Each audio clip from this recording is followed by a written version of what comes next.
یہ میری خوش قسمتی کہ میں حضور کا امت ساری زندگی اس کا شکریہ ادا کرتا رہوں تو کہ شکر ادا.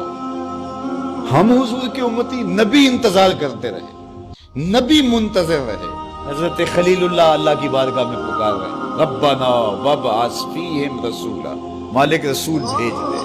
وہ کہتا ہے لیسا بفظ ولا بغلظ، وہ ترشرو نہیں ہوگا، سخت مزاج نہیں ہوگا، ماتھے پہ شکنے لانے والا نہیں ہوگا، وہ پیار بانٹنے والا ہوگا. بس وہ آیا چاہ رہا. حضرت عیسیٰ نے تو نام بھی بتا دیا، مبشرا برسول یاتی من بعد اسمہ احمد. لوگوں میں جا رہا ہوں، چلو نام بھی بتا دیتا ہوں، میرے بعد جو آنے والا اس کا نام احمد ہوگا. نبی انتظار کرتے رہے، 12 نبیوں نے انتظار کیا حضور کی امت میں ہونے کے لیے. تمنا نستورہ راہب انتظار کرتا رہا، بحیرہ راہب انتظار کرتا رہا. شب ہجر کی سختیاں کوئی اس سے جا کے پوچھے، تیری راہ تکتے تکتے جسے صبح ہو گئی. زندگیاں گزار دی انہوں نے. سلمان فارسی کی کہانی سنی، مجوسی کے بیٹے تھے، حق کی طلب میں نکلے، باپ نے گھر سے نکال دیا. ایک پادری کے پاس جا کے رکے، زندگی بھر اس کی نوکری کی. جب اس کا آخری وقت آیا، اس نے کہا میری تدفین کے بعد غموریا چلے جانا، وہاں کا پادری خدا رسیدہ ہے، تجھے اس سے کچھ مل جائے. کہتے میں وہاں سے غموریا آ گیا. پھر اس پادری کی ساری زندگی خدمت کی. جب وہ مرنے لگا تو اس نے کہا کوئی ایسا شخص نہیں ہے جس کے پاس اب میں تجھے بھیجوں، لیکن نبی آخر الزمان کے ظہور کے لمحے آ گئے. تو یہاں سے یثرب چلا جا، وہ اس نبی کی ہجرت گاہ ہوگی. تیری زندگی سنور جائے گی، تو نے بڑی محنت کی ہے، بڑی نوکری کی ہے میری. کہتے میں نے اس کو کہا کہیں ایسا نہ ہو میں دھوکہ کھا جو مجھے کوئی نشانی بتا. اس نے کہا 3 نشانی، ایک صدقہ نہیں لے گا، دوسرا ہدیہ رد نہیں کرے گا، تیسرا 2 کندھوں کے درمیان مہر نبوت. کہتے ہیں میں نے اس کی تدفین کی، یثرب کی جانب جاتے ہوئے ایک قافلے میں شامل ہو گئے. انہوں نے مجھے پکڑ کے اپنا غلام بنا لیا، لیکن میرے پہ مہربانی یہ کی کہ مجھے بیچا جا کے مدینے میں.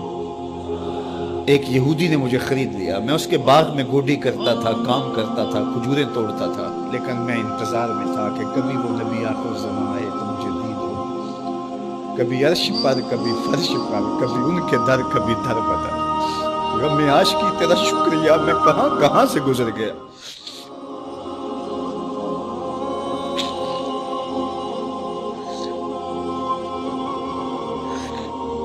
کہتے ہیں ایک دن میں اپنے باغ میں کھجوریں توڑ رہا تھا کہ ہواؤں میں مستی پیدا ہو گئی اور ہر سمت سے طلع البدر علینا کی صدائیں گونجنے لگی. میں سمجھ گیا کہ وہ لمحے آ گئے. میں نے چھلانگ لگا دی اور دوڑ پڑا. میرے آقا نے سمجھا شاید غلام بھاگ گیا، اس نے دوڑ کے مجھے پکڑ لیا. میں نے اس کو کہا کہ میں نوکر تیرا ہی ہوں، لیکن دل نوکر کسی اور کا ہے. میں بھاگوں گا نہیں، مجھے جانے دے. میں کچھ کھجوریں لے گیا تھا صدقے کی نیت سے، جا کے حضور کو پیش کی. آقا کریم نے فرمایا ہم نبی صدقہ نہیں لیتے. کہتے ہیں نشانی ایک پوری ہوگی. کہتے ہیں کہ میں کچھ دنوں کے بعد اور کھجوریں لے گیا اور میری نیت ہدیہ کی تھی. میں نے پیش کی، حضور نے قبول فرمایا. لیکن میں بھی کہتا تھا تیسری نشانی بھی پوری ہو لے تو پھر مانوں گا. اور وہ کیا تھی؟ 2 کندھوں کے درمیان مہر نبوت. کہتے ہیں ایک دن حضور میرے باغ میں آئے اور آقا کریم نے اپنے مبارک کندھے پہ چادر رکھی ہوئی تھی اور چادر کی اوٹ میں مہر نبوت چھپی ہوئی تھی. اور میں پیچھے ہو کے دیکھتا تھا اور میری آرزو یہ تھی کہ کوئی تیز جھونکا ہوا کا آئے اور چادر ہٹ جائے اور میں مہر نبوت کی زیارت کر لوں.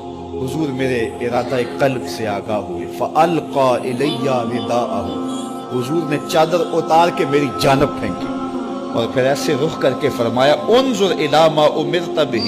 اس پادری نے جو بتایا تھا دیکھ لے آ کے. تو کہا میں نے دیکھا کہ حضور کے کندھوں کے درمیان.